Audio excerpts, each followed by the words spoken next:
Hello, मेरा नाम है चंद्रहास। स्टडी स्मार्ट में आपका स्वागत है। आज हम अर्थमेटिक के कुछ क्वेश्चंस देखेंगे जो कि लेटेस्ट पैटर्न के ऊपर आधारित हैं। इसमें वेरिएबल वाले क्वेश्चंस आपको देखने को मिलेंगे और इसमें मैंने डिफरेंट चैप्टर से क्वेश्चंस ले रखे हैं। बहुत मजा आएगा आपको अगर एक झलक में दिखा सकूँ। काफ़ी अच्छे लंबे चौड़े क्वेश्चंस हैं, ऐसे एक एक लाइन के क्वेश्चंस नहीं है। हाँ, कुछ क्वेश्चंस आसान भी हैं, लेकिन आपको ज़्यादातर क्वेश्चंस बहुत अच्छे मिलेंगे। तो चलिए स्टार्ट करते हैं बिना किसी देरी के। तो पहले क्वेश्चन पे आते हैं। ये बोट एंड स्ट्रीम का सवाल है, तो काफी अच्छा सवाल है। कह रहा है कि एक बोट है जो कि ट्रेवल करती है पी से क्यू डाउन स्ट्रीम और फिर क्यू से पी आती है up stream. Speed of the boat in still water is 9 kilometre per hour. The initial speed of stream is 3 kilometre per hour. हमें स्पीड ऑफ बोट और speed of stream दिया गया है, लेकिन स्पीड ऑफ स्ट्रीम के साथ initial शब्द का इस्तेमाल हुआ है। On the return journey after boat has travelled for 2 hours the speed of stream suddenly doubles for the reminder of the journey. मतलब वो आया जब वापस तो 2 घंटे तक तो स्पीड ऑफ स्ट्रीम सेम रही, लेकिन उसका तो डबल हो जाती है, मतलब 3 का 6 किलोमीटर हो जाती है। If the total time taken for this entire round trip is 13 hours, what is the distance between point P and Q. अगर टोटल समय 13 आवर्स का है तो बताइए पी और क्यू के बीच की डिस्टेंस क्या है। आप ऐसे देख लीजिए कि ये पी पॉइंट है और ये है क्यू। हमें क्या करेंगे, इधर से इधर ये गया है तो ये डाउन स्ट्रीम में गया है, वापस आया है अप स्ट्रीम में, तो 2 घंटे तक तो सेम चला है, लेकिन इस 2 घंटे के बाद वापस आने में जो स्पीड है ये इसकी बदल जाती है, अपर स्ट्रीम की स्पीड बदल जाती है। तो हमको दिया क्या गया, हमको दिया गया है T1 plus T2 plus T3 is equal to what 13 hours. यही दिया गया है। T1 क्या है, डाउन स्ट्रीम जाने की स्पीड। T2 क्या है, 2 घंटे अप स्ट्रीम के। और T3 क्या है, जो रिमाइंडर बचा हुआ यहाँ पे समय लगा अप स्ट्रीम से, वो ये मिला करके 13 आवर्स दिया गया है। और क्या क्या दिया गया है, और हमें दिया गया है स्पीड ऑफ बोट, ये कितनी है 9। स्पीड ऑफ स्ट्रीम ये कितनी है यहाँ पे 3। तो ये हमारे पास इनिशियल है, तो हम यहाँ से डाउन स्ट्रीम स्पीड निकाल सकते हैं क्या। हाँ, 9 + 3 कितना हो जाएगा 12। अप स्ट्रीम स्पीड हमारे पास 2 होंगी। हम इसे एस यू मान लें तो 9 में से 3 चला जाएगा 6, और हम एक मान लें एस डैश यू जो कि यहाँ से इस पॉइंट से पी तक पहुंचने की है, तो वो कितनी होगी, इसका डबल। अब स्ट्रीम की स्पीड क्या हो गई, 3 का हो गई 6, तो 9 में से 6 जाएगा, कितना बचेगा 3। ये हमको डेटा दिया गया है। अब अगर हम ऐसे सोचें कि अगर मुझे T1 देखना है क्या होगा, तो टाइम दिया गया है तो डिस्टेंस अपॉन में स्पीड होता है, तो डिस्टेंस हम मान लेते हैं कितनी है D है, तो D अपॉन में कितना हो जाएगा, तो स्पीड कितनी है डाउन स्ट्रीम की 12। T2 कितना है 2 आवर्स, और T3 कितना है, तो T3 ध्यान रखिएगा कि D अपॉन में 3 मत लिखिएगा। क्यों, क्योंकि ये जो T है ये यहाँ तक की ही दूरी जो D थी वो आपकी पूरी दूरी थी, और ये वाला जो स्टार्ट हो रहा है वो यहाँ से यहाँ तक की दूरी का स्टार्ट हो रहा है। तो ऐसे केस में जब आपकी जो डिस्टेंस है ना वो बदल रही है, मतलब पूरी डी थी, तो ये कितनी होगी, तो ये जो 2 घंटे चल गया होगा उससे कम ही होगी। तो ये 2 घंटे में कितना चला होगा अप स्ट्रीम में, तो शुरुआत में जो अप स्ट्रीम की स्पीड थी वो कितनी थी 6 थी, तो अगर 2 घंटे ये चल गया था इसी स्पीड से तो 12 किलोमीटर चल गया होगा। मतलब ये जो डिस्टेंस बची है वो कितनी बची है, तो ये बची है D माइनस में 12, और अपॉन में क्या हो जाएगा 3, जो कि ये वाली स्पीड है, और इज इक्वल टू वॉट 13। तो बस यही करना था। इसमें मेन काम ये वाला था जो मैंने आपको भी करके दिखाया है। ये समझ गया आपके, ये क्वेश्चन आसान है। कैसे, 2 इधर चला जाएगा 11 बचेगा, नीचे में क्या कर लूँ 12 कैल्शियम ले लो, तो ये आपका 12 होगा, तो ये कितना हो जाएगा केवल और D।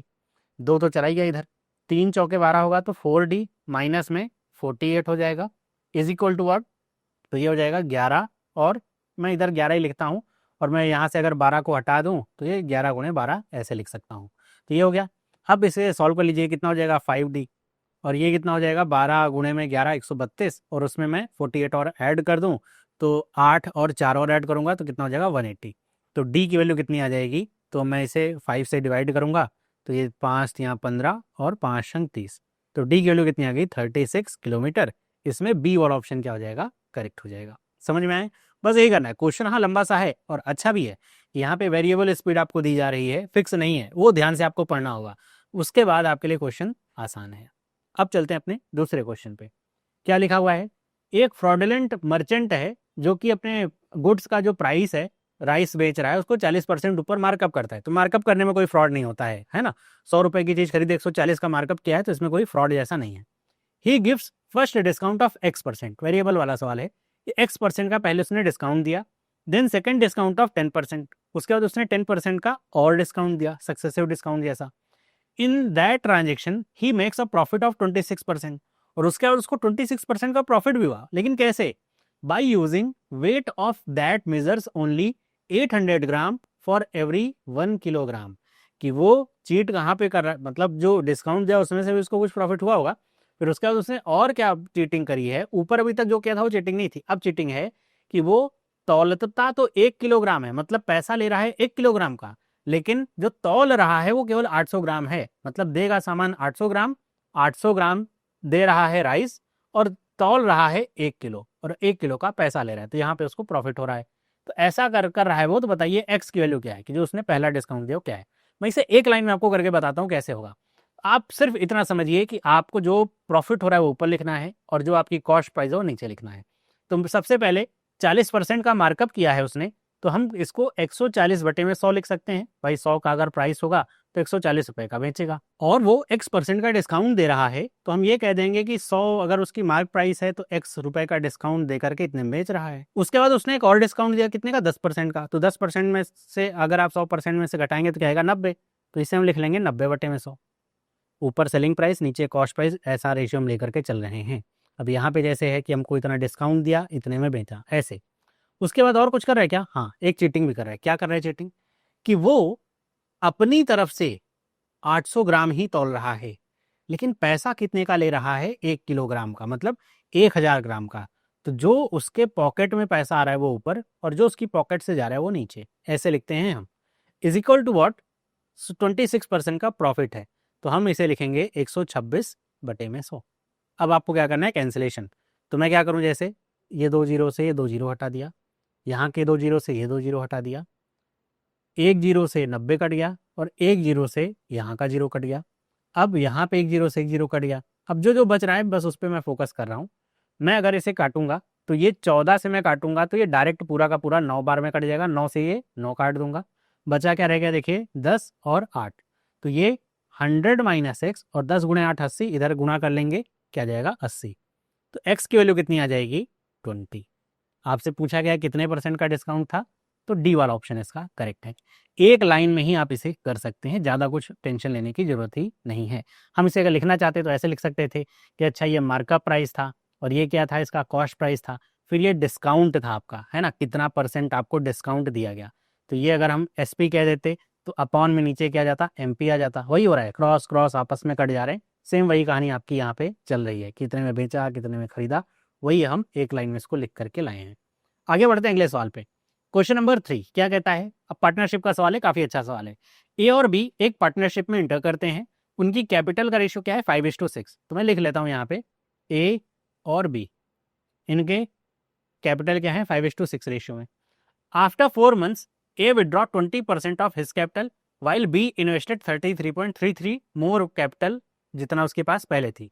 तो अब ये सोचिए कि अगर 5 उसकी कैपिटल रही होगी, तो उसका 20% कैपिटल उसने क्या किया है, विड्रॉ कर लिया है। तो 5 का 20% क्या होगा, 1/5, मतलब वो 1 निकाल लेगा। तो अब उसकी कैपिटल कितनी बची, 4। और ऐसा हुआ कब है, 4 महीने के बाद। मतलब ये जो कैपिटल है ये 4 मंथ तक तो लगी रही, और ये कैपिटल आपकी पूरे 8 महीने लगेगी। तो 8×4 = 12, अगर 1 साल का होगा, खैर 8 में क्यों लिख रहा हूँ, क्योंकि अभी देखना पड़ेगा 1 साल का है 1.5 साल का है। वैसे ही 6 वाली जो कैपिटल है ये भी 4 महीने तक लगी रहेगी, और उसके बाद इसने इस कैपिटल को बढ़ाया है, कितना, 33.33%, मतलब 1/3। तो 6 का 1/3 निकालूंगा तो कितना आएगा, 2 आएगा, मतलब अब कैपिटल बढ़ के हो गई 8। लिखा है at the end of the year, year लिखा हुआ है ना, हाँ, तो अब मैं 8 से गुणा कर सकता हूँ, क्योंकि ये टोटल सिनेरियो पूरे कितने साल का है, पूरे कितने महीने का है, 12 महीने का। The total profit was 25,000. A certain part of this profit is donated to charity. 25,000 का टोटल मुनाफा हुआ है, और ये 25,000 का मुनाफा होने के बाद इसका कुछ पार्ट हमने डोनेशन में दे दिया, and the rest is distributed according to profit sharing ratio of 2:3। उसके बाद जो बचा है उसको हमने ऐसे डोनेट किया है कि जितना हमने यहाँ पे कैपिटल लगाया था और इन्वेस्टमेंट किया था उसी रेशियो में हमने कर लिया है। If B share in the remaining profit is 12,000, कि अगर बी का शेयर रिमेनिंग प्रॉफिट में कितना है, 12,000 रुपए है, तो what % of profit was donated, ये जो डोनेट किया गया चैरिटी में इसका परसेंटेज बताइए। तो हमको बस सबसे पहले ये देख लेना है कि आखिर इनका रेशियो आपस में आता कितना है प्रॉफिट का। तो इन्वेस्टमेंट अपॉन में टाइम होता है, तो 5 चौके 20, 8 चौके 32, तो 32 प्लस में 20 कितना हो जाएगा, 52। अब एम आप काट सकते हैं, उसको बताने की जरूरत नहीं है। 6 गुणे 4 24, 8 गुणे 8 64, 64 में 24 ऐड करेंगे कितना हो जाएगा, 88। अब ये देखिए किसी से कट रहा है क्या, 11 से कट रहा है क्या, 11 से तो नहीं कट रहा है, 4 से कट रहा है क्या, तो 4 एकम 4, 4 तियां 12, और 4 दूनी 8, 4 दूनी 8, तो ये हमें ये इनका प्रॉफिट का रेशियो में ये पता चल पा रहा है कि अच्छा ये रेशियो आ रहा है कि, या फिर 13 चौके नहीं, 13 से नहीं घटेगा, अब ये घटेगा ही नहीं, तो 13:22 इनका क्या गया प्रॉफिट शेयरिंग रेशियो। अब हमें जो प्रॉफिट हुआ है वो कितने का हुआ है, 25,000 का हुआ है ना। और अब बी का जो प्रॉफिट है वो कितना है, 12,000 है। कितने का, चैरिटी के बाद, जो चैरिटी किया है उसके बाद का ये जो अमाउंट है वो है। और यहाँ पे क्या बता रहे हैं कि जो प्रॉफिट शेयरिंग है वो कितने की है, 2:3 की है। ये कब की है, the rest is distributed according to profit sharing ratio of 2:3। 2:3 के रेशियो में करने के बाद का यहाँ पे सारा खेल है। तो हम ऐसा देखें कि अगर टोटल प्रॉफिट देखें तो ये कितने का होगा, 5 का होगा। उसमें से बी का शेयर कितने का है, 3 का। लेकिन हमें पता है बी का शेयर का जो वैल्यू आई वो कितनी आई है, 12,000। तो हम 1 यूनिट की वैल्यू निकालने कितनी आ जाएगी, 4,000। तो 5 यूनिट की वैल्यू कितनी आ जाएगी, 20,000। तो हमें इसमें पता क्या है कि ये जो 20,000 है ये तो जो डोनेट होने के बाद का पैसा है प्रॉफिट का। तो एक्चुअल प्रॉफिट 25,000 है, डोनेट कितना किया है, 20,000। 20,000 डोनेशन के बाद का पैसा है, डोनेट कितना किया होगा, 5,000 रुपये किया होगा। तो कह रहे हैं इसका परसेंटेज टोटल प्रॉफिट्स में से निकाल लो। तो 25,000 टोटल प्रॉफिट है, इंटू में 100, 5 से काटेंगे 5 बार और 5 से काटेंगे 20, कितना आ जाएगा, 20%। तो आपको क्या समझ में आया, आपके साथ खेल किया गया। इधर वाले पार्ट का कुछ यूज ही नहीं है। हम शुरुआत में जैसे अभी मैंने निकाला ऐसे आप भी निकालेंगे, जो दिया गया हम उसका कुछ यूज करेंगे, उससे कुछ पूछा जाएगा। अगर कुछ और पूछा जाता कि कितना पार्ट ए ने डोनेट किया है, जो डोनेशन आया है, तब हम वो देखते कि अच्छा जो टोटल प्रॉफिट है, प्रॉफिट के अनुसार ही डोनेट किया गया है, तब हम इसका यूज करते। इसीलिए हमने लिखा भी था इसको, लेकिन इसका कोई यूज ही नहीं हुआ। और आखिरी में चल के आप कंफ्यूज भी हो सकते हैं, कहीं इधर से कंपेयर करने लग जाएं कुछ, तो गड़बड़ी हो जाएगी। तो इस क्वेश्चन में हमें टोटल प्रॉफिट दिया हुआ था, उसके बाद हमें ये बताया था कि जो डोनेशन के बाद वाला जो प्रॉफिट बचा हुआ था उसमें बी का शेयर क्या है। उस बी के शेयर से हमने 1 यूनिट निकाला, उस 1 यूनिट से हमने टोटल जो प्रॉफिट है, जो बचा हुआ प्रॉफिट है वो निकाला, और फिर टोटल जो प्रॉफिट हुआ है उसमें से माइनस करके डोनेटेड वाला पार्ट निकाल लिया। डोनेटेड पार्ट जब हमने निकाल लिया, उसके बाद हम ये निकालना था कितना परसेंटेज है, तो वो हम आसानी से निकाल सकते हैं। इसके बाद अगर कुछ पूछता कि जो डोनेटेड वाला पार्ट है उसमें ए का हिस्सेदारी कितनी है, अगर उसी हिस्सेदारी में बांटा गया होता या डोनेट किया होगा, तो हम इधर आते और फिर हम यहाँ से कुछ करते। लेकिन वो पूछा ही नहीं गया है, तो हमें उधर जाना भी नहीं है। अब अगला क्वेश्चन हमारा मिक्सचर एलिगेशन का है। अगले कुछ 1-2 क्वेश्चन थोड़े से आसान होंगे। कह रहे कि 160 लीटर का वेसल है जिसमें मिल्क और वाटर का रेशियो क्या है, 5:3 है। तो इसका क्या मतलब है, इसका मतलब है 8 पार्ट की वैल्यू किसके बराबर है, 160 के बराबर है। तो 1 पार्ट की वैल्यू किसके बराबर होगी, 20 के। तो क्या मैं ये बता सकता हूँ मिल्क कितना होगा, 20 गुणे में 5, 100। वाटर कितना होगा, 20 गुणे में 3, 60। 5 3 8 पार्ट के बराबर है, क्योंकि हमको ये दिया गया है। ओके, कह रहे हैं कि इसके बाद इसमें से x लीटर बाहर निकालेगा, वेरिएबल वाला वही सवाल, x लीटर बाहर निकाला गया। तो आपको ये पता होना चाहिए कि अगर किसी मिक्सचर में से हम x लीटर बाहर निकालते हैं मिक्सचर, तो उस x लीटर में भी जो कॉम्पोजिशन होता है सोल्यूशन का, मिल्क और वाटर है तो मिल्क और वाटर का वो सेम ही रहता है। तो इसका मतलब जो हमने इसमें से x लीटर निकाला है, इस सोल्यूशन में से x लीटर निकाला है, तो इसमें 5 पार्ट मिल्क निकला होगा और 3 पार्ट वाटर निकला होगा। बस ये कहने का मतलब ये समझ के रखिए। कह रहे कि फिर उसके बाद 13 लीटर प्योर मिल्क हमने ऐड किया और 5 लीटर प्योर वाटर हमने इसमें ऐड कर दिया वापस। उसके बाद जो फाइनल रेशियो बनता है 44:25 का है। तो बताइए x की वैल्यू क्या थी। आसान है, हम अगर ऐसा मानते हैं कि 100 लीटर पहले मिल्क था, फिर 13 लीटर ऐड कर दिया। उसके बाद हमने क्या देखा था कि x लीटर हमने जो मिक्सचर है वो निकाला था, तो x निकाल लीजिए। लेकिन x नहीं निकाला है, मिल्क का तो केवल मिल्क वाला पार्ट ही गया होगा। तो मिल्क कितने पार्ट है, तो ये है 5 पार्ट। तो 5 पार्ट गया होगा किसमें से, टोटल 8 पार्ट में से, डिवाइडेड बाई हमारे पास वाटर 60 है, हमने 5 यहाँ पे लीटर और वाटर ऐड किया, और फिर से x लीटर वाटर जो हमने निकाला है, तो वाटर 3 पार्ट गया होगा टोटल 8 पार्ट में से, इज इक्वल टू वॉट, 44/25। इसे सॉल्व कर लीजिए। 113 5x/8 65, 3x/8 क्रॉस मल्टीप्लाई कर लीजिए। तो 113 को अगर मैं 25 से मल्टीप्लाई करूं तो यहाँ पे हम स्पीड मैथ का इस्तेमाल कर सकते हैं। मैं चाहिए तो इसे मैं 113 ही लिख देता हूँ, क्योंकि अब तो समझ में आ ही गया होगा कि ये क्या लिखा हुआ है। ओके, तो 113 को अगर मैं गुणा करूंगा तो 4 से डिवाइड कर दूंगा इसे, कितना हो जाएगा, 4 दूनी 8, यहाँ पे 3 बचेगा, 4 गुणे में 8 32, फिर ये कितनी बार जाएगा, यहाँ पे 1 बचेगा, 4 दूनी 8 और 4 पंचे 20, माइनस में 25 गुणे 5 कितना हो जाएगा, तो ये हो जाएगा 125/8। अब 44 गुणे 65 कर लीजिए। 44 गुणे 65 करना क्या आसान है, बिल्कुल। कैसे, अब आप इसे ब्रेक करके ऐसे दिमाग में भी सोच सकते हैं कि 65 लिखा हुआ है। अब आप इसे चाहें तो 13 गुणे 5 गुणे 44 ऐसे सोच लें कि 44 गुणे 5 करना आसान हो जाएगा, कितना हो जाएगा, 220। और फिर 13 की टेबल तो सबको आती है, 22 रहेगा ना, 220 ये 13 दूनी 26, 13 दूनी 26 और 28, तो ये 2820 आपको मिल जाएगा, सॉरी 2860 आपको मिल जाएगा। ऐसे कर सकते हैं, या तो देखो ओरली क्या है, या तो आप 65 को ऐसे ही रहने दीजिए, इसको 11, 44 को 11 गुणे 4 लिख दिए, 65 गुणे 4 कर लीजिए, इंटू में 11 कर लीजिए, 11 से गुणा करना तो आसानी होता है, तो ये कितना आ जाएगा 2860। माइनस में कितना हो जाएगा 44 गुणे में 3 कितना हो जाएगा 4 3 12, मतलब 120, 4 3 12, 132x अपॉन में कितना हो जाएगा 8। अब मैं क्या करूँ, एक तरफ कर लूँ, एक्स वाले को मैं उधर लेकर के चला जाऊँ, इसको इधर लेकर के चलाऊँ। देखिए ये बड़ा है तो माइनस हो जाएगा, इधर भी जा रहे हैं तो ये बड़ा होगा, माइनस माइनस माइनस कट जाएगा। तो 2860 को में से 2825 घटाएंगे तो कितना हो जाएगा, तो ये हो जाएगा 35 इज इक्वल टू वट 125, 132 में से कम होगा तो क्या हो जाएगा 7x अपॉन में 8 है तो 8 इधर लिख लेता हूँ, 7 से काटूंगा, 7 पचे 35, 8 पचे 40, तो x किलो कितनी आ गई 40 लीटर्स। ओके, यहाँ से आप सॉल्व कर सकते हैं, आसान है, बस कैलकुलेशन थोड़ा कठिन हो सकते हैं। अगला क्वेश्चन, क्वेश्चन नंबर 5 एवरेज का सवाल है। कह रहा है कि एक क्रिकेटर है जिसकी 40 इनिंग का जो एवरेज रन है स्कोर कितना है 50 है, कि 40 इनिंग का एवरेज 50 है।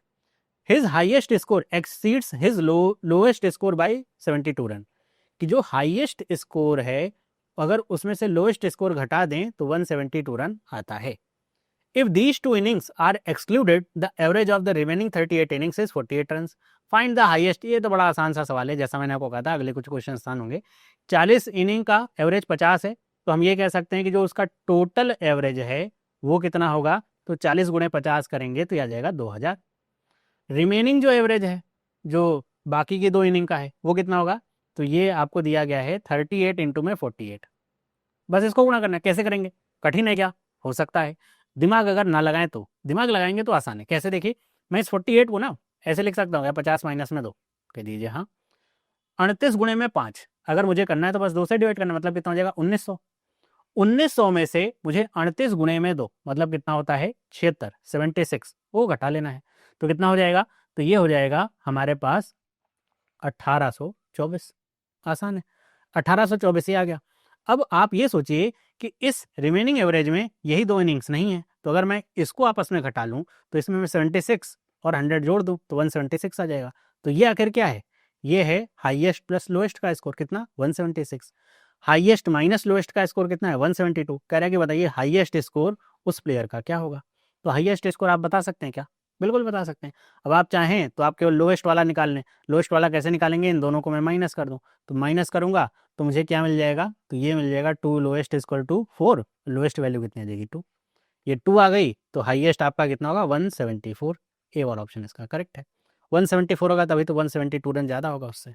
अगला क्वेश्चन कह रहा है कि 2 पाइप्स हैं ए और बी जो कि किसी टैंक को 20 और 30 घंटे में भर सकती हैं। एक तीसरी पाइप सी है जो कि इम्पटी कर सकती है कितने घंटे में, 60 घंटे में। सारे तीनों पाइप को एक साथ खोला गया फिल करने के लिए, लेकिन जब टैंक एग्जैक्टली हाफ फुल था तो पाइप सी को बंद कर दिया गया। तो बताइए टोटल टाइम कितना लगेगा टैंक को भरने में। तो आसान सा सवाल है, हम कहें ए है, ये बी है और ये सी है, ये फिल पाइप्स हैं, ये 20, ये 30 और ये -60। मैं इसका एलसीएम निकालूंगा 60 आ जाएगा। फिर ये 3 यूनिट भरेगा, ये 2 यूनिट भरेगा और ये 1 यूनिट से खाली करेगा। तो आप ये सोचिए कि शुरुआत में तो तीनों पाइप एक साथ चल रहे हैं, तो सारे पाइप को एक साथ अगर मैं चलाऊंगा तो कितना यूनिट पानी जाएगा, 3 2 5 -1 कितना 4 यूनिट पानी।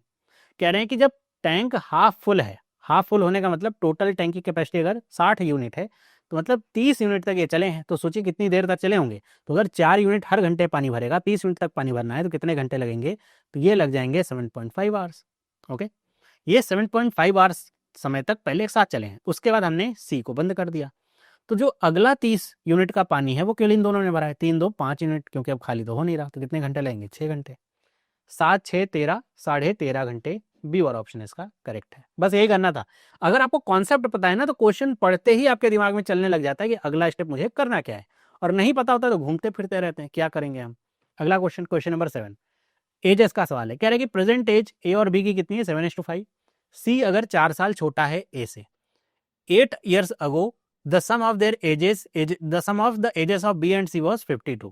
What will be the age of A after 12 years? हमें कह रहा है कि A और B की एज का रेशियो क्या है 7:5 है। ओके, मान लेते हैं 7x है 5x है ऐसा। C क्या है, A से 4 साल छोटा है, भाई 7x - 4। 8 साल पहले B और C की एज कितनी होगी, तो सोचिए 8 साल पहले अगर मैं बात करूंगा तो ये 5x - 8 होगा और यहाँ पे इनका सम दे रहा है ना, तो ये 7x माइनस 4 और माइनस 8, ये इसकी प्रेजेंट एज है, इसमें से भी 8, और ये कितना हो जाएगा 52 ईयर्स। तो इसे अगर हम ऐड करके सॉल्व करें तो 8 4 12, ये 20, इधर जाएगा 72 होगा, 7 और 5 12, 12x की वैल्यू कितनी आ जाएगी 72, एक्स की वैल्यू कितनी आ गई 6। ओके, हमसे 12 साल बाद की एक पूछा जा रहा है, तो 7x मतलब कितना हो जाएगा, ए की प्रेजेंट एज कितनी हो जाएगी 7 गुणे 6 42, और प्लस में 12 और जोड़ दीजिए, कितना हो जाएगा 54 ईयर्स। ओके, ये वाला ऑप्शन इसका करेक्ट है। अब आते हैं क्वेश्चन नंबर 8 पे, जो कि अच्छा सवाल है हमारे अगर देखा जाए तो, और अगर मैं इसे सही से आपको बताऊं तो एक लाइन में आप इसका जो सॉल्यूशन है वो लिख सकते हैं। समझते हैं सवाल पहले। एक सॉलिड मेटेलिक कोन है जिसका रेडियस क्या है 12 सेंटीमीटर है, इसकी हाइट कितनी है 24 सेंटीमीटर है, इसको मेल्ट किया गया, उसके बाद इसको रिकास्ट किया गया एन आइडेंटिकल स्फेरिकल बॉल्स में जिसका रेडियस 2 सेंटीमीटर है। समझ पा रहे हैं कि हमारे पास एक कोन है, ऐसे समझ लीजिए, इसको हमने मेल्ट किया और ऐसे छोटी छोटी गेंदें बना ली स्फेरिकल। ओके, फिर कह रहा है कि इन बॉल्स को ड्रॉप किया गया एक सिलेंड्रिकल बीकर में जिसका रेडियस 10 सेंटीमीटर है, जिसमें कुछ वाटर है, तो वाटर का लेवल बढ़ जाता है एस सेंटीमीटर, तो बताइए एच की वैल्यू क्या होगी। फिर हमने इन बॉल्स को इस बीकर में से डाल दिया, इसमें पहले से कुछ वाटर है, डालने के बाद जाहिर सी बात है उसका जो लेवल होगा वाटर का बढ़ जाएगा, तो बस आपको बढ़ा हुआ लेवल कितना है एच वो बताना है। ये क्वेश्चन समझ में आ गया।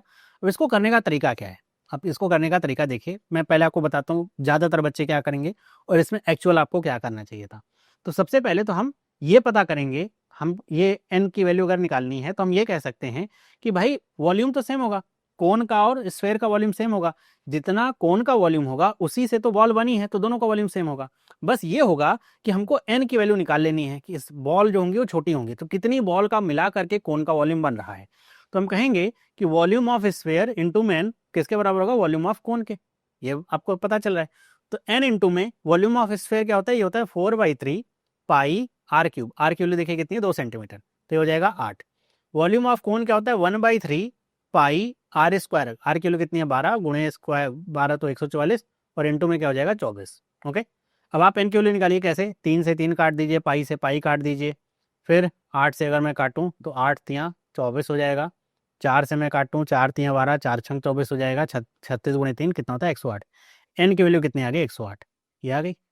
अब आप इन 108 गेंदों को इस बीकर में डालेंगे और फिर वाटर लेवल कितना राइज हुआ है उसकी वैल्यू निकालेंगे।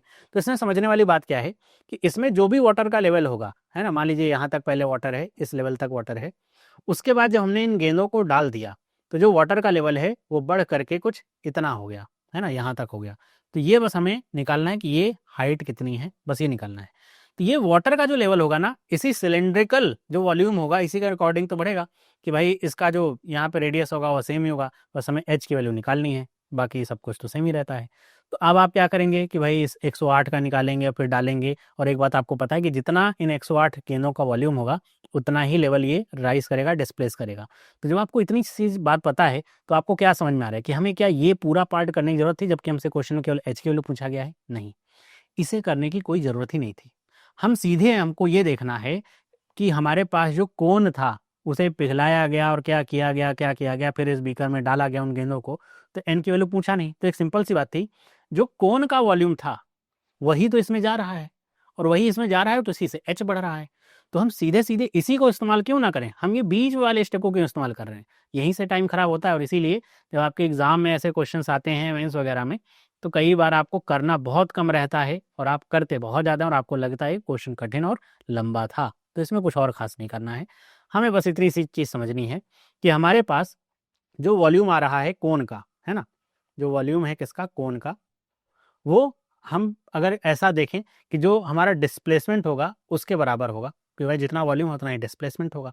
तो हम बस इतना निकाल दें, वॉल्यूम ऑफ कोन कितना है, तो वो था 1/3 पाई आर स्क्वायरों का मतलब 144 इंटू मैच मतलब 24। डिस्प्लेसमेंट कितना होगा, तो भाई सिलेंडर का क्या होता है, तो ये होता है पाई आर स्क्वायर एच। तो आर की वैल्यू हमें पता है कितनी है 10 सेंटीमीटर, तो कितना हो जाएगा 100 इंटू में एच। ओके, ये जो एच है बस यही करना है।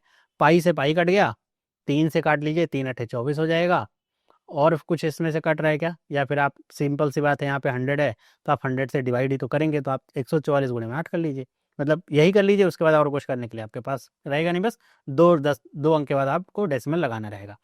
तो 14 गुणे में 8, तो ये हो जाएगा इतना, है ना, मतलब 140 प्लस 4 में मैंने तोड़ा है, और 8 चौके 32, तो 32 और जोड़ेंगे कितना हो जाएगा 1152, और डिवाइडेड बाई क्या हो जाएगा 100, और ये हो जाएगा h, तो पॉइंट यहाँ पे लगेगा 100 हटा दीजिए, 11.52 सेंटीमीटर लेवल राइज हुआ है। तो बस इतना ही करना था, लेकिन क्वेश्चन देख करके लग रहा है कि क्या क्या दे दिया है। हाँ, अगर स्पेशली आपसे पूछा होता कि बताइए n की वैल्यू क्या है, और आपसे कह देता कि आप n की वैल्यू और h की वैल्यू दोनों बताइए, तब तो आपको करना ही पड़ता n की वैल्यू निकालने के लिए। अगला क्वेश्चन, अब आते हैं हम प्रोबेबिलिटी का क्वेश्चन। बहुत अच्छा क्वेश्चन है, मजा आएगा करने में, केस बनाने पड़ेंगे। क्वेश्चन नंबर 9 कह रहा है कि हमारे पास एक बैग है जिसमें 4 रेड और 6 ब्लैक बॉल हैं। तो बैग हमारे पास जो है, ऐसे बैग बना लीजिए, इसमें 4 रेड हैं और 6 ब्लैक बॉल्स हैं। हमारे पास ये अच्छा ही बैग ए है, एक दूसरा बैग भी है जिसका नाम हमने रखा है बैग बी, इसमें 5 रेड हैं और 3 ब्लैक बॉल्स हैं। कह रहा है कि एक बॉल हमने रेंडमली अगर ट्रांसफर कर दी बैग ए से बैग बी में, कितनी बॉल, 1 बॉल। अगर हमने ट्रांसफर रेंडमली, मतलब हमने देखा नहीं कौन सी बॉल आ रही है, हमने हाथ डाला, जो भी बॉल आई उठा करके दूसरे बैग में डाल दी।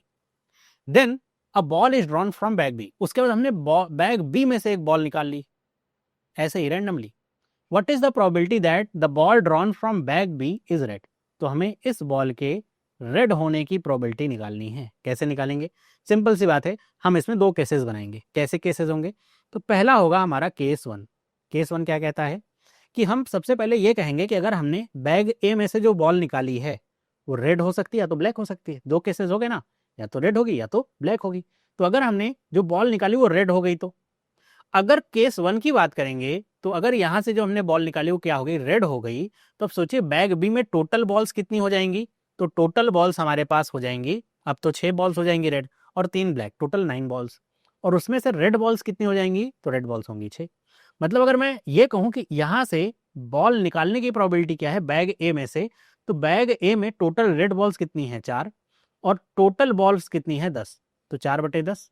मतलब ये हमने ये देखा कि हम रेड बॉल निकालेंगे। तो उसके बाद अगर हम बैग बी में से भी रेड बॉल निकालेंगे, क्योंकि हमें तो बैग बी से रेड बॉल की प्रोबेबिलिटी निकालनी, तो रेड बॉल अब इसमें कितनी हो जाएंगी 6, और टोटल बॉल कितनी हो जाएंगी 9।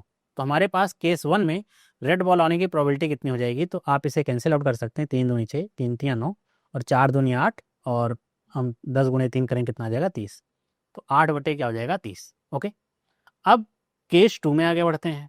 केस 2 क्या है कि अगर हमने जो बॉल निकाली वो रेड ना होकर के ब्लैक हो, तो ब्लैक कितनी बॉल है हमारे पास 6, टोटल कितनी बॉल हैं, तो वो है 10, टोटल बॉल तो बदली नहीं। अब यहाँ पे आएंगे, जब बैग बी में रेड बॉल निकालने की प्रोबेबिलिटी है, तो हमारे पास रेड बॉल कितनी है, 5 ही है, क्योंकि जो बॉल निकली तो ब्लैक थी। लेकिन अब जो टोटल बॉल्स हैं वो कितनी हो गई, 9 हो गई। ये कुछ ऐसा हो गया। तो 5 से काटेंगे, 5 दूनी 10, 3 दूनी 6, और 3 तियां 9, तो कितना हो गया 2/6। तो केस 1 में रेड बॉल आने की प्रोबेबिलिटी इतनी, केस 2 में रेड बॉल आने की प्रोबेबिलिटी इतनी। तो आगे क्या करेंगे, हम इन दोनों केसेस को ऐड कर देंगे, है ना। हम चाहें तो इसको भी फर्दर कैंसिल आउट कर सकते थे कि हम 2 से काट लेते, 2 पंचे 10 हो जाता, 5 तियां 15 होता, वही कर लेते हैं हम। फिर 4/15 लिख लेते हैं इसे, और ये क्या हो जाएगा 2/6 हमारे पास है ना। तो अब अगर हम इसका एलसीएम अगर निकालना चाहें, अब 2/6 भी लिखने क्या, 1/3 लिख लेते हैं, है ना। तो ये क्या हो जाएगा 1/15, ये 15 हो जाएगा, तो ये आ जाएगा 4, 3 पचे 15, और ये 5 कितना हो जाएगा 9/15। और आपको पता है ये भी कैंसिल आउट हो जाएगा, 3 तियां 9 और 3 पचे 15, कितना हो जाएगा 3/5। तो ये आ गई हमारी क्या, प्रोबेबिलिटी। अब नहीं भी कैंसिल आउट करते तो गलत नहीं था, आखिर में जाकर के तो कैंसिल आउट होना ही है। कितना हो गया 3/5। अब यहाँ पे मैं क्या देखता हूँ कि मेरे पास जो ऑप्शंस हैं एक भी मैच नहीं कर रहे, तो नन ऑफ दीज ऑप्शन इसका करेक्ट होगा। ये गलती करी और आपका पूरा मेहनत खराब हो गया। कैसे, जैसा मैं अभी जो कर रहा था, थोड़ा बड़े नंबर क्यों ले रखा था, क्योंकि ऑप्शन मैंने देखा था। अब अगर आपने ऐसा कैंसिल आउट करके भी किया है तो होना तो ऐसा ही चाहिए, लेकिन एग्जामिनर ने आपको फंसा दिया है। अब आपको बस ये देख लेना है कि 3/5 किसी का रेशियो बन रहा है क्या, तो हाँ, कहाँ पे बन रहा है, सी वाले में। 18 से काटिए, 18 तियां 54 और 18 गुणे में 5। मतलब अगर आप प्रोबेबिलिटी निकालेंगे ना तो सेम ही आएगी, पॉइंट में जो 54/90 की वैल्यू होगी वही 3/5 की वैल्यू होगी। लेकिन इसको फंसाने के लिए ऐसा दिया गया कि आप सब कुछ करने के बाद भी ये वाले ऑप्शन को टिक करें और गलती करें। तो सी वाला ऑप्शन इसका क्या है, करेक्ट है। आई होप आपको दोनों केसेस समझ में आएंगे। केसेस हमने बनाए, केसेस हमारे बॉक्स जो बैग ए है ना इस पे बने हैं। अगला क्वेश्चन, क्वेश्चन नंबर 10, ये क्या है, परमुटेशन कॉम्बिनेशन का सवाल है। बहुत अच्छा सवाल है और ज्यादातर बच्चे आसान सवाल को गलत करेंगे। देखिए क्या है, कह रहे कि in how many ways can the letter of assessment be arranged such that no two S are together. Assessment को हम कितने तरीके से अरेंज कर सकते हैं कि 2 एस कभी साथ ना आए। ये सवाल है, तो हम सबसे पहले ये देखते हैं इसमें total number of words, number of letters आखिर हैं कितने। तो काउंट कर लें, 1 2 3 4 5 6 7 8 9 10, 10 हैं। अब हम ये काउंट करेंगे कि अगर ये 10 हैं तो हम ये देख लें कि अगर हम एक भी एस ना इसमें लेकर के आए साथ में, और एक भी एस के लाए बिना हम इन वर्ड्स को कितने तरीके से अरेंज कर सकते हैं। तो ए हमारे पास आता है एक बार, और फिर आता है ई हमारे पास 2 बार आ रहे हैं। तो अगर मैं काउंट ऐसे लिखूं, ए ई कितनी बार है, 2 बार है। फिर एम एक बार है, एन एक बार है, और टी एक बार है। तो मतलब हमारे पास बाकी वर्ड क्या है, एम एन टी। तो इसे हमें अरेंज करने के लिए टोटल हमारे पास ये ऐसे 5 वर्ड हैं और ई 2 बार है, मतलब टोटल 6 वर्ड हैं। तो हम इसे क्या लिखेंगे, 6 फैक्टोरियल, और डिवाइडेड बाय हम करेंगे 2 फैक्टोरियल। क्यों डिवाइड किया, क्योंकि ई हमारा रिपीट हो रहा है। ऐसे अगर ए 2 बार रिपीट होता है, 3 बार रिपीट होता है, तो वो भी डिवाइड होता। 6 फैक्टोरियल का मतलब क्या होता है, 720, और डिवाइडेड बाई 2 कितना आ जाएगा, 360।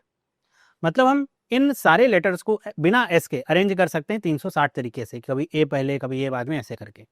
अब आपसे क्या करें कि अब इसमें एस भी ऐसा डाल दो कि एस 2 लगातार साथ ना है। तो हम क्या कर लें, ऐसे देखिए मैं आपको समझा रहा हूँ कि हम ऐसे, यहाँ पे एल का मतलब इसके किसी से नहीं, एल का मतलब लेटर से है, कि अगर मैं एल कोई भी लेटर यहाँ पे रखूँ तो मैं ऐसे जगह बनाऊंगा एस को रखने की, क्योंकि एस साथ में नहीं आ सकता। तो मैं ऐसे बाकी के जो 6 लेटर्स हैं उनके लिए ऐसे जगह बना लेता हूँ, 4 5 6। तुम्हारे पास टोटल जो एस के रखने की जगह है वो 1 2 3 4 5 6 7 है। मतलब इन 7 जगह में से मैं एस कहीं भी रख दूं तो एक साथ एस आएगा ही नहीं। तो अब मुझे 7 जगहों में से 4 जगहें चूज करनी है, तो ये आ जाएगा कॉम्बिनेशन। तो मैं 7 प्लेसेस में से 4 प्लेसेस पहले चूज करूंगा। तो ये कैसे होगा, 7 फैक्टोरियल अपॉन में 4 फैक्टोरियल, और 7 में से 4 जाएगा, कितना आएगा, 3 फैक्टोरियल। इसे सॉल्व कर लीजिए। तो ये 7 फैक्टोरियल अगर हम लिखें इसको 720 और गुणे में 7 लिख लें, डिवाइडेड बाई 4 फैक्टोरियल का मतलब कितना हो जाएगा, 4 गुणे 3 गुणे 2, फिर 3 गुणे 2, कुछ ऐसा। कैंसिलेशन हो सकता है क्या, 4 तियाँ 12, 12 छंग 72, कितना हो जाएगा 60। फिर 3 दूनी 6, 6 दूनी 12 से काटेंगे 5 बार कट जाएगा, 7 बचे 35। तो हमारे पास जो एस को चूज करने के स्थान आ गए वो कितने आ गए, 35। अब बाकी हमारे पास जो लेटर हैं उनको अरेंज करने का जो हमारे पास तरीका है वो कितना है, 360 तरीके हैं। फिर एस को अरेंज करने का और चूज करने का तरीका कितना गया, 35। तो टोटल कितने हो जाएंगे तरीके, तो ये हो जाएगा 360 और गुणे में 35, ऐसे करना होगा इसे। इसके बाद अब आप इसे अरेंज कर लीजिए। 36 गुणे या 35 गुणे 35 आप करेंगे, कितना होता है, 1225 होता है। उसमें ही 35 और ऐड कर दीजिए, तो ये कितना हो जाएगा, तो ये हो जाएगा 1260, तो 12600, बी वाला ऑप्शन इसका करेक्ट है। ये आपका ऑप्शन हो जाएगा।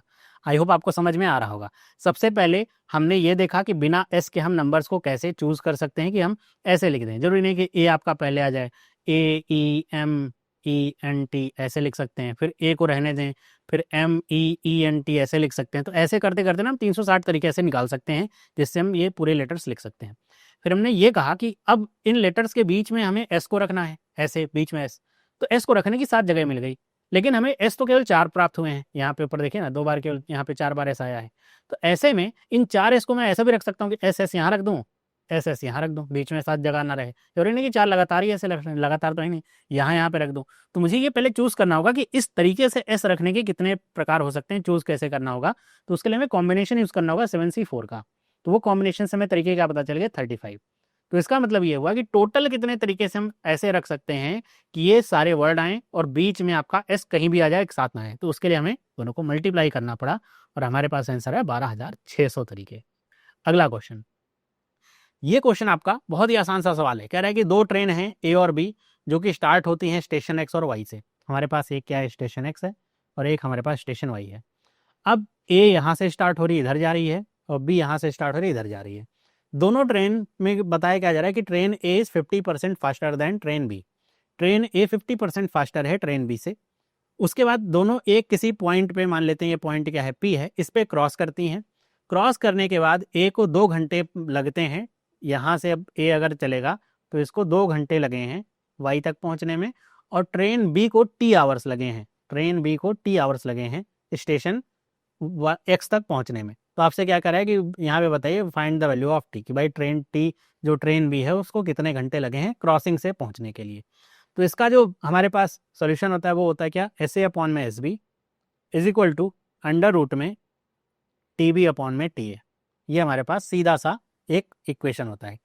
एस ए और एस बी को अगर आप देखेंगे तो ये ट्रेन क्या है 50% फास्टर है, तो हम इसे लिख सकते हैं 3/2 इज इक्वल टू, हमें क्या पता है टी बी, टी बी का मतलब ट्रेन बी के पहुंचने का जो समय है नहीं पता, ट्रेन ए के पहुंचने का समय कितना है 2 है, ये तो पता है।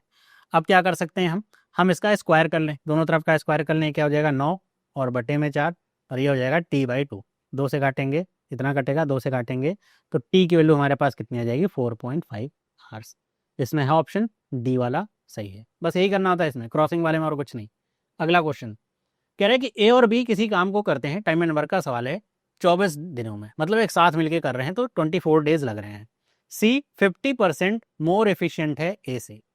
अगर 50% मोर एफिशिएंट है तो कह रहे हैं कि ए और बी स्टार्ट करते हैं उस काम को करना और डी दिन तक काम करते हैं, ठीक है, डी दिन तक काम किए, उसके बाद सी ज्वाइन कर लेता है उन्हें, और जो रिमेनिंग वर्क है वो 9 दिन में पूरा हो जाता है। मतलब ए और बी काम कर रहे थे तो कुछ दिन तक काम किए, उसके बाद फिर उन्हें सी ज्वाइन कर लेता है, फिर पूरा काम 9 दिन में हो जाता है। अगर ए अकेले काम को करे 48 दिनों में अगर करना है तो बताइए डी की वैल्यू क्या है, मतलब ए और बी कितने दिन तक अकेले काम किए हैं, अकेले मतलब साथ में मिलकर कितने दिन काम किए हैं जब सी नहीं था। तो क्वेश्चन आपके पास है, आपको कह रहे हैं ए की वैल्यू कितनी है, एक 48 दिन में काम कर सकता है, सी क्या है 50% मोर एफिशिएंट है किससे, ए से। तो जब भी कोई एफिशिएंट होता है ना ज़्यादा तो वो कम दिन लेता है, एफिशिएंट होगा तो क्या लेगा, कम दिन लेगा। तो अगर आप ये कहिए कि इसकी वैल्यू अगर 3 है तो सी की वैल्यू कितनी होगी, 2 होगी, मतलब ये कितने दिन तक काम करेगा, 32 दिन तक पूरा काम कर लेगा। ये चीज़ जिसे समझ नहीं आ रही तो आप परसेंटेज के साथ ही आप खेल रहे हैं कि ए और सी आपने ऐसे लिख रखा है, आपको क्या पता है कि जो अगर मैं डेज में बात करूं तो ए 50% आपका ज़्यादा समय लेगा, मतलब ए अगर 3 दिन लेगा तो सी कितना लेगा, 2 दिन लेगा। तो ए कितना ले रहा है 48 दिन, तो मतलब 16 यूनिट आ गई पर यूनिट, तो सी कितना लेगा 16 दूनी 32 दिन, बस ऐसे ही करना है। फिर हमसे क्या कह रहा है कि ये जो टोटल काम है ए और बी मिल करके कर रहे हैं 24 दिन में, टुगेदर 24 दिन में कर रहे हैं। अब अगर मुझे बी की इफिशियंसी निकालनी है तो मैं यहाँ पे क्या कर सकता हूँ, मुझे क्या पता है कि ए पूरा काम 48 दिन में करता है, लेकिन ए और बी जब मिल गए तो ये पूरा काम 24 दिन में खत्म हो गया, मतलब ए का हाफ टाइम लगा है। इसका मतलब ए ने जो काम किया है उतना ही काम बी ने किया होगा, तभी तो पूरा काम हाफ डे में ही खत्म हुआ है। तो इसका मतलब ए और बी की इफिशियंसी कितनी है, सेम है 48। अभी मैं आप चाहेंगे तो इसका तरीका भी मैं निकाल के बता दूंगा कैसे आएगा, वैसे लॉजिकल आप अगर सोच पाएँ तो इससे बेहतर और कुछ नहीं है। अब मैं इन तीनों का एलसीएम निकालूं तो कितना आ जाएगा 96। अब अगर ए जो है 96 डेज 96 पूरा काम करना है तो कितने यूनिट काम करेगा, तो 48 गुणे 96, बी भी 2 यूनिट, तो सी कितना यूनिट काम करेगा 3 यूनिट। अब देखिए क्या कह रहा है कि ए और बी ने डी दिन तक काम किया, उसके बाद तीनों ने मिलकर के काम को 9 दिन में कंप्लीट किया। तो तीनों अगर मिलकर के काम करते हैं तो कितना काम होता है, 3 2 5 2 7 यूनिट का काम। कितने दिन तक हुआ, 9 दिन तक हुआ। कितना यूनिट काम हो गया, 63 यूनिट का काम हुआ है। इसका मतलब जो रिमेनिंग वर्क होगा वो कितना होगा, 96 माइनस में 63, मतलब 33 यूनिट का वर्क, जो कौन करेगा, ए और बी मिल करके करेंगे। तो ये मिल करके करेंगे तो आप 4 से डिवाइड कर दीजिए, भाई 4 यूनिट का काम होगा तो कितना हो जाएगा, तो आप 8 से डिवाइड करेंगे 8.25, तो आपसे क्या करें, डी की वैल्यू क्या होगी, तो 8.25, बी वाला ऑप्शन इसका करेक्ट है। अब अगला सवाल हमारा पार्टनरशिप से आता है, लेकिन ये जो सवाल है ये स्लीपिंग पार्टनर और एक्टिव या वर्किंग पार्टनर वाला सवाल है, ध्यान से करना है। कह रहे हैं कि हमारे पास 3 पर्सन हैं एबीसी जो बिजनेस स्टार्ट करते हैं। ए लगाता है 40% of the total capital, B invest करता है 50%, अब आगे अगर नहीं पढ़ा तो कंफ्यूज होंगे, of the remaining capital, remaining का 50%, और जो फिर बाकी बचा वो सी इन्वेस्ट कर रहा है। तो ऐसे समझिए कि अगर हमने ए बी सी ऐसे ले लिए 3 पर्सन, हमने कहा कि 100 रुपए की टोटल कैपिटल है, तो उस 100 रुपए का 40% मतलब 40 रुपए ए लगा रहा है, बचा कितना 60, 60 का आधा कितना हो जाएगा 30, बी लगा रहा है, तो अब कितना बच गया 40 और 30 70, तो बचा 30, तो सी का कितना आ गया 30 यूनिट, 30 रुपए लगाया। तो हम ये कह सकते हैं इनके कैपिटल का जो रेशियो कितना है 4:3:3 का रेशियो इनका लगा हुआ है एबीसी का।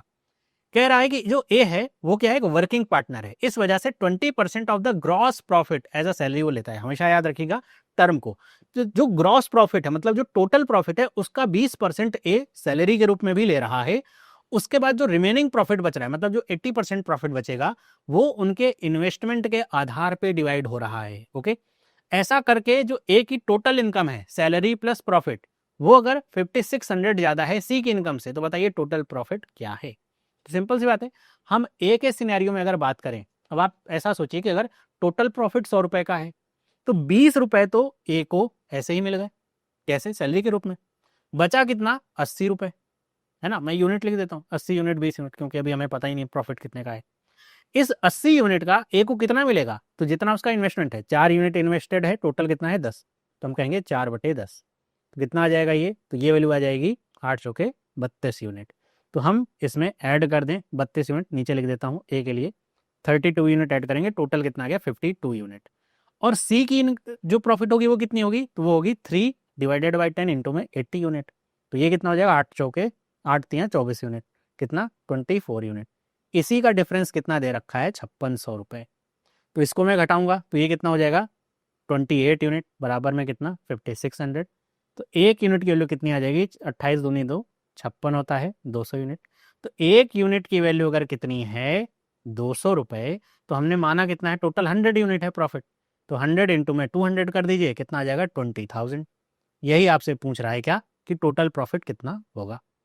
अगला क्वेश्चन, ये आपका SICI का क्वेश्चन है। कह रहा है कि अगर सम पी को हमने इन्वेस्ट किया है 20% पर एनम कंपाउंड इंटरेस्ट से, जो कि कंपाउंड हो रहा है सेमी एनुअली, सेमी एनुअली का मतलब half yearly, for 1.5 year, the amount obtained is then invested in a scheme offering simple interest at 15% per annum for 4 years.